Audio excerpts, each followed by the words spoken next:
ఈ మధ్య నేను చూసింది ఏంటంటే అసలు 9 to 5 జాబ్సే లేవు. మా ఫాదర్ బ్యాంక్‌లో చేశారు. ఆయన 5కి అయిపోయేది. ఆయన 7కి హ్యాపీగా పని చేసుకొని వచ్చేవాళ్ళు. ఇప్పుడు బ్యాంక్ జాబ్ వాళ్ళని అడిగినా స్ట్రెస్‌ఫుల్లే. అవునవును. వాళ్ళకి టీచర్‌లని దేర్ ఇస్ నో అడిగినా time limit actually. Government school teachers ఇంతకుముందు హ్యాపీ అనుకున్నా. వాళ్ళకి టెన్షనే. ఎవరిని అడిగినా సరే మీకు తెలియనిదేముంది మా జాబ్ ఇంతే బోలెడంత అంటారు. ప్రెషర్ ఉందండి అంటారు. ప్రతి జాబ్ అట్లాగే ఉంది. సో, పాత రోగాల కన్నా ఇప్పుడు స్ట్రెస్ వల్ల వచ్చేయి ఎక్కువ. సో, చాలా సార్లు ఇంక పేషెంట్స్‌ని అడుగుతాను. ఎందుకు తగ్గట్లేదు అని చూస్తే అప్పుడు చెప్తారు. 3 నెలల క్రితమే మా హస్బెండ్ చనిపోయారని. ఇట్లాంటి హిస్టరీ టైమ్ ఇస్తే తెలిసిద్దనమాట. అప్పుడు నాకనిపిచ్చింది. ఓహ్! ఇది నేను లాస్ట్ టైమ్ మిస్ అయ్యాను. ఇంకొంచెం టైం ఇంకొక 1, 2 మినిట్స్ వాళ్ళు ఓపెన్ అప్ అవ్వాలిగా మనతో. ఇంకొక 1, 2 మినిట్స్ ఇచ్చుంటే నా ఓపీలో కామన్‌గా ఏంటంటే బయట తిట్టుకుంటానే ఉంటారు పేషెంట్స్. మీరు ఇవ్వాల్సిన టైం మాత్రం ఇచ్చేస్తారు వాళ్ళకి నేను కావాలి. ఇస్తాను. నెక్స్ట్ వాళ్ళకి లేట్ అవుద్ది గదా! వాళ్ళు తిట్టుకుంటా ఉంటారనమాట. మీరు తొందర చూడాలి, మీరు తొందర చూడాలని వాళ్ళే చెప్తారు. నా వీక్‌నెస్ అది. నేను తొందరగా చూడలేను. ఇప్పుడు గవర్నమెంట్ హాస్పిటల్స్‌లో ఫాస్ట్‌గా చూస్తారంటారు. బట్ మా హాస్పిటల్ నేను నిమ్హాన్స్‌లో చదివాను కదా! అక్కడ ఓపీ మొత్తానికి మాకు 30 పేషెంట్‌లనే ఇచ్చేవాళ్ళు. నువ్వు తరోగా చూసి ఎందుకంటే అన్ని డిఫికల్ట్ కేసెసే గదా! నువ్వు తరోగా చూసి డయాగ్నోసిస్ పెట్టాలి అని. సో, మేము ట్రైన్ అయింది అట్లా అయితే ఇప్పుడు నేను అన్‌ట్రైన్ అవ్వలేను. మళ్ళీ వెనక్కెళ్ళలేను. చక రోజుకి 100 చూసేవాళ్ళున్నారు. 200 చూసేవాళ్ళున్నారు. అది న్యూరాలజీలో ఇంపాసిబుల్ అన్నమాట. మా హస్బెండ్ చెప్తారు. నువ్వు ఒకటి చూసే టైంలో నేను 10 చూస్తాను అని. ఆయనదేముంది కిడ్నీలు బాగున్నాయా స్కాన్‌లో? యూరిన్ వస్తుందా? క్రియాటిన్ వస్తుందా? అయిపోయింది అక్కడితో. న్యూరాలజీలో ఫ్యామిలీలో ఎవరికైనా ఉందా? ఇంట్లో అందరూ బానే ఉన్నారా? సరిగ్గా నిద్రపోతున్నావా? సరిగ్గా తింటున్నావా? ఇవన్నీ నేను అడగాలి గదా! వాళ్ళ మెంటల్ హెల్త్ కోసం. సో, ఎంత తిట్టినా గానీ నేను లేట్ నైట్ వెళ్తే మా ఆయన అడుగుతారు. ఈరోజు 100 చూసావా? 200 చూసావా అని. అక్కడ నేను చూసుండననమాట. లేదండి నాకు. అంత స్టామినా నాకు లేదు. నేను చూసిన 50 పొద్దున్నుంచి రాత్రి వరకు చూసాను. అంటే చెప్తారు, "నీ వల్ల పైసా ప్రయోజనం లేదు హాస్పిటల్‌కి. నువ్వు టైం తీసుకుంటావు, టెస్ట్‌లు రాయవు. పేషెంట్‌లు అక్కడ వెయిట్ చేయలేక తిట్టుకుంటున్నారు." రోజు వింటాననమాట ఈ చెవితో. ఈ చదువుని వదిలేస్తుంటారు. ఈ ఏజ్‌లో కొత్తగా నేను దాన్ని ఎట్లా నేర్చుకుంటాను ఫాస్ట్‌గా చూడాలని. It cannot happen. ఒక్క పేషెంట్‌ని ఒక్కడిని చూసినా కరెక్ట్‌గా చూడాలి. ఎంతో మందిని చూసి 2, 3 మిస్ అయితే పర్లేదులే. అయిందనుకోండి మళ్ళీ అది మనకే బాధ. ఒక్కళ్ళని మిస్ చేసినా కూడా వాళ్ళకది లైఫ్ అండ్ డెత్తేగా ఏ హెల్త్ ప్రాబ్లమ్ అయినా. So, there is zero room for error. ఆ ఎర్రర్ జరగకూడదు అంటే ఎంత తెలివైనోళ్ళైనా గూడా టైం ఇస్తేనే పట్టుకోగలరు. టైం లేకుండా నువ్వు ఒక లైన్ చెప్పంగానే నేను నీ రోగం పేరు చెప్పాను అంటే ఎంత ట్రైనింగ్‌తో కూడా అది జరగదు. సో, నేను టైం ఇస్తాను. బయట తిట్టుకున్నా చెప్తాను. నేను ఇవ్వాల్సిందే. వెయిట్ చేయాల్సిందే అని. నేను అందుకే ఒక వీడియో చేశా దీని మీద గూడా. న్యూరాలజీ ఓపీడీలో టైం ఎందుకు ఎక్కువ పట్టిద్దని. సో, అప్పుడు పేషెంట్స్ అడగకుండా ఉంటారు అని. నిజం చెప్పాల్సిందే. ఇవన్నీ చెప్పాల్సిందే. నో సో, డౌట్ అందులో. కాకపోతే ఇప్పుడు నా దగ్గరే 200 ఓపీ చూసేవాళ్ళున్నారు. మరి వాళ్ళని చూసి నేర్చుకోండి అంటే అయన్నీ నేర్చుకోలేము. నేను నేర్చుకోవాలనుకోవట్లేదు. కొన్ని పుట్టుకతో వచ్చినట్టు మీరు బేసిక్‌గా నో. నేను చేసింది అట్లా తప్పు లేనప్పుడు నేనెందుకు మార్చుకునేది? So, this is my limit. నేను ఇట్లాగే చూస్తాను.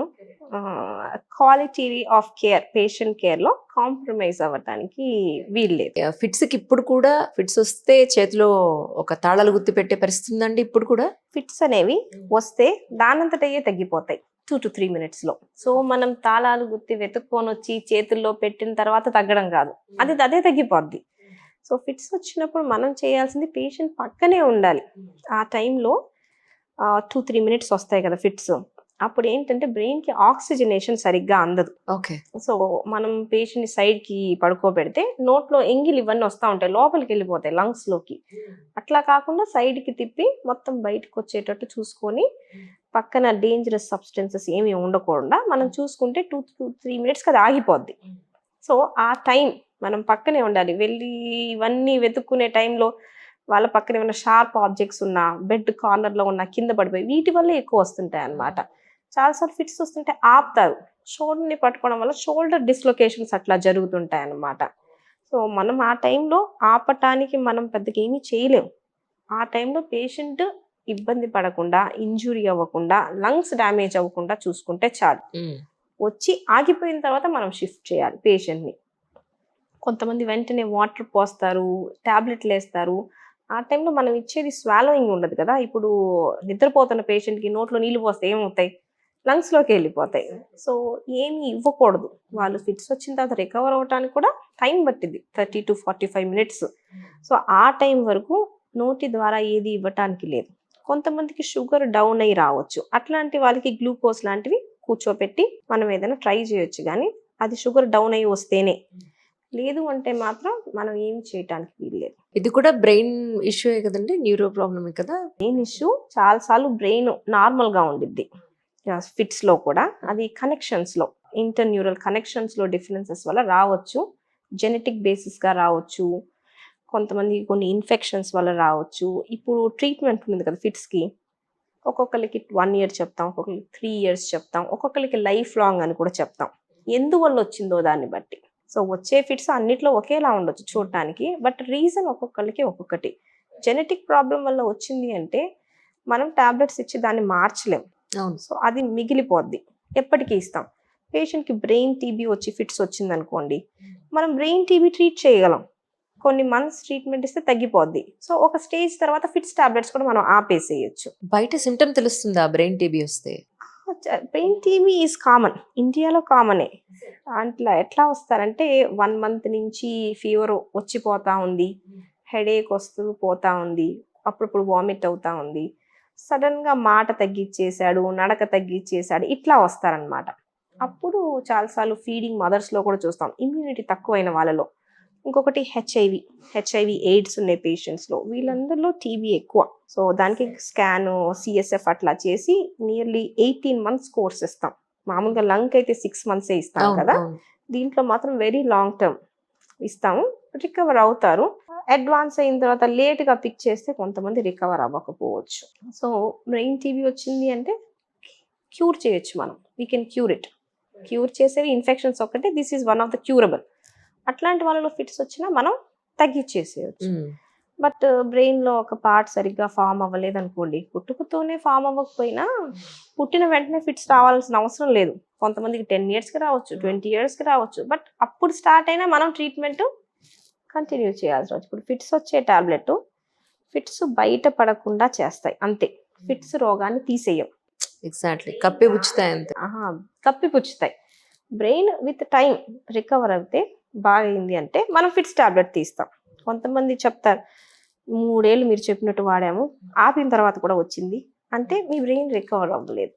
సో కంటిన్యూ చేయాలి. నేను ఒక ట్రయల్ ఇచ్చాను, రికవర్ అయిందేమో అని, బట్ రికవర్ అవ్వాలా. Correct. So be ready to continue అని. ఎస్పెషల్లీ పిల్లల పేరెంట్స్ వరీ అవుతారు, ఎంతకాలం ఇవ్వాలి, వాళ్ళ బాడీ డ్యామేజ్ అయితే అంటే అవసరం ఉన్నప్పుడు ఇవ్వాల్సిందే. కరెక్ట్. ఇప్పుడు వచ్చిన యాంటీ ఎపిలెప్టిక్ డ్రగ్స్కి పెద్దగా సైడ్ ఎఫెక్ట్స్ లేవు, మంచి వచ్చాయి. మనకి ఇంకోటి సైడ్ ఎఫెక్ట్ వచ్చినా మనకు తెలిసిద్ది వస్తుంది అన్నప్పుడు, అప్పుడైనా మాడిఫై చేసుకోవచ్చు. చాలా మంది చేసేది ఏంటంటే ఇవ్వరు, ఎప్పుడో ఒకసారి వచ్చింది కదా ఇవ్వరు. చాలాసార్లు చూసాం పిల్లలకి రోడ్డు మీద వచ్చింది, అప్పుడు వెరీ డేంజరస్, గోడ దగ్గర నుంచొని ఉన్నారు, స్టవ్ దగ్గర నుంచొని ఉన్నారు, అవన్నీ రిస్కీ సిచ్యువేషన్స్ కదా. 1 second మన బాడీ మన కంట్రోల్లో లేదు అన్నా లైఫ్కి డేంజర్, మన ప్రొటెక్షన్ని మనం చూసుకోలేం. ఎగ్జాక్ట్లీ. సో సంవత్సరానికి ఒకసారి వచ్చింది అన్న సంవత్సరం మొత్తం బిళ్ళను వాడాల్సిందే. కరెక్ట్. సో పేరెంట్స్ని చాలాసార్లు పెద్దవాళ్ళు అర్థం చేసుకుంటారు, పిల్లల విషయంలోకి వచ్చేటప్పటికి పేరెంట్స్ ఓవర్ కాషియస్ ఉంటారనమాట. టాబ్లెట్ అమ్మో అమ్మో అమ్మో అనుకుని టాబ్లెట్ గురించి భయపడి మళ్ళీ వాళ్ళు ఆయుర్వేదాకి అట్లాంటి వాటికి వెళ్ళిపోతూ ఉంటారు. But I do not recommend it. చాలా సార్లు కుడికన్ను అదురుతోంది, ఎడంకన్ను అదురుతోంది, ఎడంకన్ను అంతే అదృష్టం అంటారు, కుడికన్ను అంతే ఏదో బ్యాడ్ లక్ అంటారు. నిజానికి అసలు ఎందుకు అదురుతుందిరా బాబు అని సైంటిఫిక్ రీజన్ ఏంటో అని నాకు తెలియలేదు. రీజన్ ఏంటి మ్యామ్? యాక్చువల్లీ ట్విచ్చింగ్స్ అంటారు, ఫెసికులేషన్స్ అని. అప్పుడప్పుడు నర్వ్ ఎగ్జైట్ అయినప్పుడు, అబ్నార్మల్ సిగ్నల్స్ వెళ్ళినప్పుడు అట్లా కొట్టుకుంటాయి. అది మనకి ఒకే ప్లేస్లో వస్తుంది, అక్కడ మజిల్ వీక్నెస్ ఏమీ రాలేదు అంటే అది మంచిది. కొంతమందిలో అదరడం వస్తా అక్కడ మజిల్ వీక్ అయిపోతూ ఉంటుంది, అది వేరే డిసీజ్కి ఇండికేషన్ అనమాట.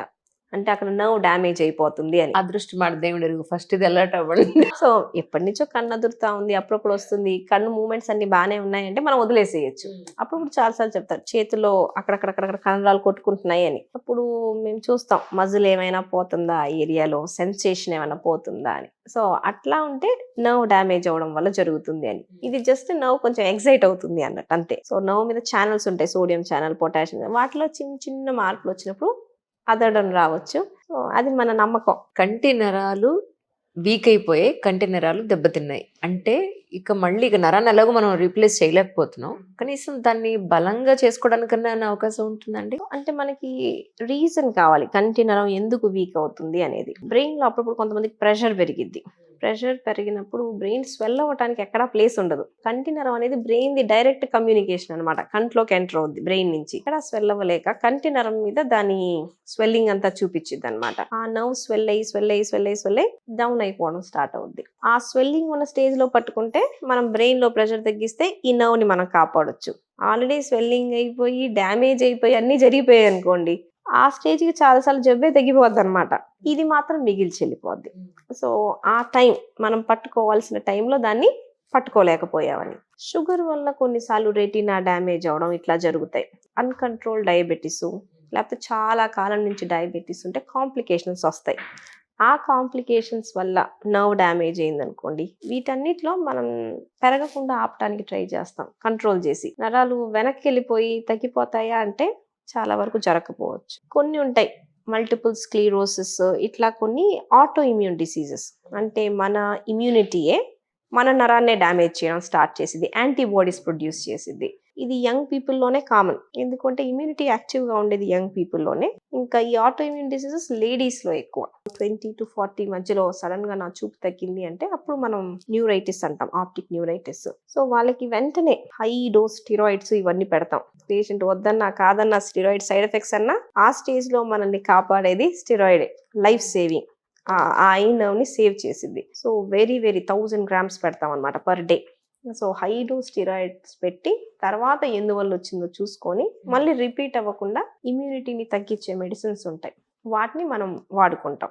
సో రీజన్ని బట్టి ఏ స్టేజ్లో ట్రీట్ చేస్తున్నాం అనేది బట్టి. బాగా నరం ఆల్రెడీ ఎండిపోయిందంటే వెనక్కి రాదు, బట్ ఇంకా డిసీజ్ యాక్టివ్గా ఉంది అంటే మనం డెఫినెట్లీ దాన్ని కొన్నిట్లో తగ్గించవచ్చు, కొన్నిట్లో పెరగకుండా ఆపొచ్చు. కానీ నిద్ర అనేది ఎలా నేను చూస్తున్నానంటే కొంతమందికి అస్సలు నిద్రే ఉండదు, కొంతమంది విపరీతంగా పడుకుంటూ ఉంటారు. అదృష్టవంతులు. మధ్యాహ్నం కాసేపు నాప్ వేస్తే ఆరోగ్యానికి మంచిదేని అంటారు, మధ్యాహ్నం పడుకుంటారు, రాత్రి లేట్గా పడుకోవడం, లైఫ్ సైకిలే మొత్తం చాలా డిస్టర్బ్ అయిపోయిందేమో అని అనిపిస్తూ ఉంటుంది నాకైతే. మనకున్న స్ట్రెస్ ఫస్ట్ నిద్ర మీదే ఎఫెక్ట్ చూపిస్తా ఉంది. అందరూ నైట్ బెడ్ మీద పడుకొని ఫోన్ తీయందే ఎవరైనా పడుకుంటారా? పడుకోరు. ఫోన్ ఓపెన్ చేసి మళ్ళీ లేట్ నైట్ స్లీప్కి వెళ్తాం. మన చిన్నప్పుడు 8:30-9కి వెళ్ళిపోయే వాళ్ళం. పేరెంట్స్ ఏం చేస్తున్నా కానీ పిల్లలు వెళ్ళి పడుకునే వాళ్ళు. ఇప్పుడు ఏంటంటే పేరెంట్స్తో పాటే పడుకుంటారు. వాళ్ళు 11 అయితే వీళ్ళు 11, వాళ్ళు 12 అయితే వీళ్ళు 12. అవును.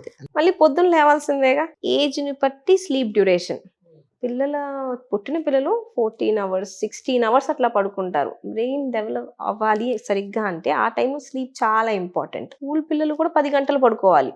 బట్ మనం 10th క్లాస్ పిల్లల్ని ఏం చేస్తాం, 10:30 వాళ్ళ ఇంటికి 8:39కి వస్తారు. ఎస్పెషల్లీ గుంటూరు లాంటి ప్లేసుల్లో గట్టిగా రుద్దుతారు. సో వాళ్ళు వచ్చి 10:30కి అట్లా పడుకుంటారు. పొద్దున్నే మళ్ళీ 5కి లేపుతారు 6కి ట్యూషన్కి వెళ్ళాలని. మా పిల్లలకి తలనొప్పి వస్తుందండి అని తీసుకొస్తారు. సరే మరి ఇంటికి తొందరగా తీసుకొచ్చి పడుకోబెడతారంటే అమ్మో 10th ఎగ్జామ్స్ ఉన్నాయి కదా, అది కుదరదు. తలనొప్పి తగ్గాలి, కారణాన్ని ట్రీట్ చేయకూడదు అనమాట. సో స్లీప్ అనేది అంత ఇంపార్టెంట్ కాదు అని వాళ్ళు అనుకుంటున్నారు. బట్ ఆ ఇంపార్టెన్స్, బ్రెయిన్ రీజనరేట్ అయ్యేది స్లీప్లోనే కదా. ఏజ్ పెరిగే కొద్దీ న్యాచురల్గానే తగ్గిపోద్ది. ఇప్పుడు పెద్దవాళ్ళని చూస్తాం 4కి లేచిపోతారు, వాళ్ళకు యాక్టివ్గా ఉంటారు మళ్ళీ రోజంతా కూడా. వాళ్ళకి అది చాలు. కొంతమంది 4 hours పడుకొని యాక్టివ్గా ఉంటారు, వాళ్ళ బాడీకి అది చాలు అన్నట్టు. సో నాకు 8 hours కావాలండి స్లీపు, అన్ని గంటలు అవసరం అంటారు. మా హస్బెండ్ 6 గంటలే పడుకుంటారు. బట్ నా బాడీకి నాకు 8 hours. నాకు తెలుసు నెక్స్ట్ 6 hours పడుకుంటే నెక్స్ట్ డే నేను సరిగ్గా ఫంక్షన్ చేయలేను. ఆయన 6 hours పడుకొని బ్రహ్మాండంగా ఉంటారు నెక్స్ట్ డే. సో జనరలైజ్ చేయకూడదు. But it's very important. Next day అసలు మనం ఫంక్షన్ చేయలేం. మేము నైట్ డ్యూటీలు చేసేటప్పుడు అయితే నెక్స్ట్ డే కూడా కంటిన్యూ చేస్తాం అనమాట. 36 hours డ్యూటీ చేస్తాం. నెక్స్ట్ డే ఈవినింగ్ కల్లా పేషెంట్స్తో మాట్లాడుతుంటే నత్తి వచ్చేది నాకు. పదాలు వచ్చేవి కాదు. అంటే అంత టైర్డ్ అయిపోయింది body and brain. So sleep లేకపోవడం వల్ల ఆ టైంలో యాక్సిడెంట్స్ ఎక్కువ మనం డ్రైవ్ చేస్తే. So it's very very important. ఈ మధ్య స్లీప్ తగ్గటానికి మెయిన్ స్ట్రెస్, చాలా టెన్షన్లు, ఫైనాన్షియల్ స్ట్రెస్, ఇట్లా వీటన్నిటితో నిద్రపోరు. మళ్ళీ ఫోన్ అడిక్షన్, దీనివల్ల ఈవినింగ్ టైం కాఫీ, ఆల్కహాల్, ఇవన్నీ కూడా స్లీప్ని డిస్టర్బ్ చేస్తాయి. కరెక్ట్. సో ప్రాపర్ స్లీప్ అనేది పర్సన్ టు పర్సన్ డిఫరెంట్. నానమ్మ ఉన్నారు, ఆవిడ 10 గంటలు పడుకుంటారు, గట్టి పని చేస్తారు. అట్లా వదిలారు 5 మినిట్స్ అంటే వెంటనే పడుకుంటారు హాయిగా. మా తాత ఆపోజిట్, ఆయనకి నిద్ర పట్టడు. ఇంకంతే కొట్టుకుంటానే ఉంటారు, నువ్వు పోతున్నా నువ్వు ఎక్కువ పోతున్నావని, నిద్రపోరు. సో అట్లాంటి కపుల్స్ లో చూస్తా ఉంటాం అనమాట. వాళ్ళకి పట్టలేదని బాధ, పక్కలు బాగా పడుకుంటున్నారని ఇంకా బాధ. సో వాళ్ళ బాడీస్ అట్లా ట్యూన్ చేసుకున్నారు జీన్స్. సో ఆ జీన్స్ ఇంకా అనుకుంటాం, నాకు, మా బ్రదర్కి, మా ఫాదర్కి, మేమందరం బాగా నిద్రపోతాం. 10 మినిట్స్ ఇస్తే చాలు నిద్రలోకి వెళ్ళిపోతాం. బట్ అయినా కూడా నాకు కొన్ని స్టేజెస్ లో నిద్ర పట్టని రోజులు ఉన్నాయి. అమ్మో, నిద్ర పట్టకపోతే ఎంత భయంకరంగా ఉండిద్దా అని నాకు అప్పుడే తెలిసింది. నిజం. వీళ్ళందరూ మరి ఎట్లా ఉంటున్నారంటే వాళ్ళు అలవాటు అయిపోయి అనమాట. Very dangerous thing. పట్టలేదు అంటే ఏం చెయ్యాలో అర్థం కాదు. నెక్స్ట్ డే మళ్ళీ తెల్లారిపోతా ఉండిద్ది.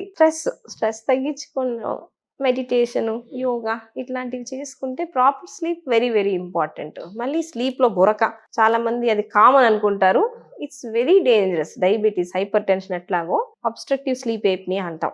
బ్రీతింగ్ టైంలో చాలాసార్లు వాళ్ళ ఆక్సిజనేషన్ 80కి 70కి పడిపోతా ఉంటుంది అనమాట. మేము సడన్ గా అడ్మిట్ అయి ఉంటారు ఐసీయూలో, దేనికోసమో చూస్తాం. వాళ్ళు అట్లా నిద్రపోగానే అక్కడ 70 వచ్చింది, మళ్ళీ లేపుతాం అనమాట. అది పెట్టుకొని ఇన్ని సంవత్సరాలు వాళ్ళ ఇంట్లో పడుకున్నారు అని. సో అది వాళ్ళు కామన్ అనుకున్నారు. సో వాళ్ళకి సిపాప్ మెషిన్స్, ఇట్లా థెరపీస్ ఉంటాయి స్లీప్ స్టడీ చేసి. ఓఎస్ఏ, ఆబ్స్ట్రక్టివ్ స్లీప్ ఎప్నియా అనేది కూడా హార్ట్ అటాక్ కి, స్ట్రోక్ కి సెపరేట్ రిస్క్ ఫ్యాక్టర్. సో వాళ్ళు ఎన్ని గంటలు పడుకున్నా కూడా, నెక్స్ట్ డే మళ్ళీ పడుకున్నా కూడా స్టిల్ బ్రెయిన్ అనేది రికవర్ అవ్వదు. ఎందుకంటే దానికి పడుకున్నప్పుడు స్ట్రెస్సే కానీ పడుకున్నప్పుడు దానికి రిపేర్ అనేది జరగదు.